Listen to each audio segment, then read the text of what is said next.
Ladies, gentlemen, and Haradrim of all ages, it's been simultaneously a bit of a quiet time for Diablo 4 players, yet also an active time from the actual sources of information on Diablo stuff coming down the pipeline. The Gauntlet, originally planned to be released earlier this month, had to be pushed back, leading to a bit of a lull in the actual playing of the game for quite a lot of people. And now we're all waiting for more information on this, and we've been promised that that information is coming, and we know thanks to this tweet from Adam Fletcher, the Global Community Development Director for Diablo, that we will be told a date, and on that date will be a stream, and in that stream we'll be told another date, and on that date will be the Gauntlet release. Yes, this is a bit of an odd sort of roundabout set of prerequisites to get to the main chunk of information that people are actually looking for, without a doubt, but it does sort of give us a timeline in itself. As of the making of this Wednesday evening post-California workday, there is no follow-up with the date announcement. Given this, I imagine if they are going to announce the stream ahead of time, the stream will not be this week. It will happen next week at the earliest. If this happens in that stream, they have said that they will announce the release date of the Gauntlet, and they've given that they would also need to release patch notes ahead of time for that,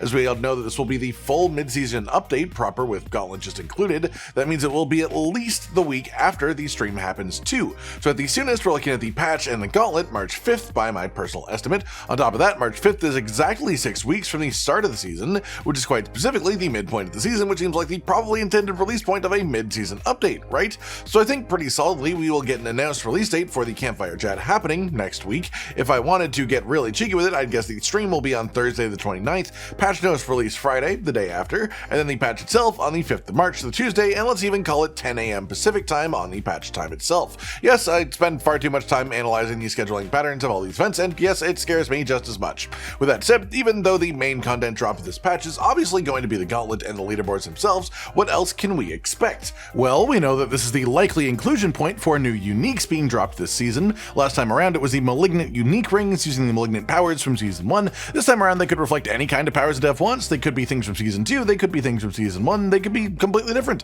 But they did tell us that they plan to release these new uniques at the midpoint of each season cycle, along with a smaller balance patch. They said this balance patch would not have any nerfs in it unless something is literally breaking the game in a problematic way, and would more be focused on buffing things they think could use a bump. This is all of what they told us their design philosophy was going to be, at least into this season and moving forward. They were quite specific about it, so let's see how everything lines up once we get to see it. Because if it's true, this should be a fun little addition to the game. So while I am not waiting, holding my breath for this patch to drop, I am definitely looking forward to it in a more passive sense of when it happens. That could be some fun, and if it is, then I will enjoy it. Past that, we have some data mining that was done with the recent patch. The devs said that they increased the drop rate of Uber uniques in non-Duriel activities, and looking at the changed drop weights here, red being the old drop rate, green being the new ones, they have literally multiplied the drop chance by 1350. That may sound like an insane amount, but wait until you realize that the original drop rate of Uber uniques was around 1 in 10 million of any unique that dropped would roll as an Uber.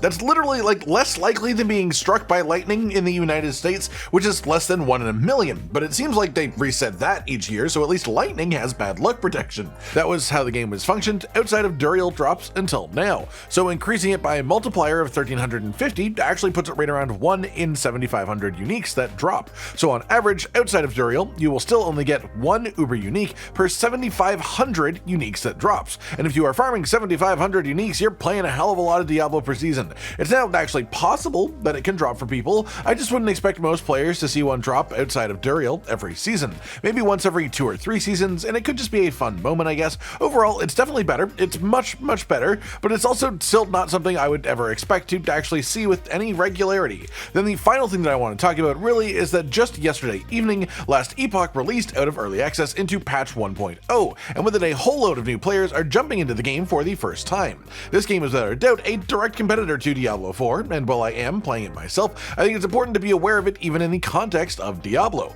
as it will be interesting to see how this release affects the player base of the game, whether it fluctuates a large amount or only a smaller wave, and while we can all speculate on that, we are extremely close to just seeing some actual numbers right in front of us, which is pretty cool. And even past that, I also think if the Gauntlet and the mid-season patch drop this soon after last Epoch does, which it looks like they will be, how much does it then flip the players back over to Diablo 4? Or does it not? Because then we'll start to really see the trajectory of Diablo 4 at its current rate, and its chances for the future, really, especially with the release of Path of Exile 2 on the horizon as well. So we'll definitely be talking about the results of this in the coming days and weeks even. And that just about does it for today then, everyone. Just a roundup of the recent news, the expected happenings for the next couple of weeks, and just a bit of a talk about why I think Diablo 4 players players should care about Last Epoch even if they don't plan to play it themselves, because it could either have an impact or just show us the potential impact of future releases on the player base itself of this game moving forwards. And of course, the player base directly translates to the budget given to keep the game running and to keep improving it.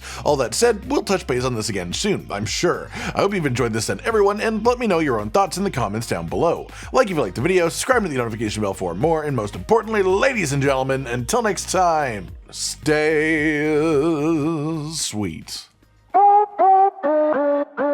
Josh, Cotton, and Hollow with the videos, dropping the humor like a hammer on your tippy toes, bringing entertainment on a daily arrangement to take our insanity and turn it into entertainment. Yes, I said entertainment twice, to reiterate that it is nice to look into your faces on a mostly daily basis when you let us in your homes to make the whole world a stage. Goodbye.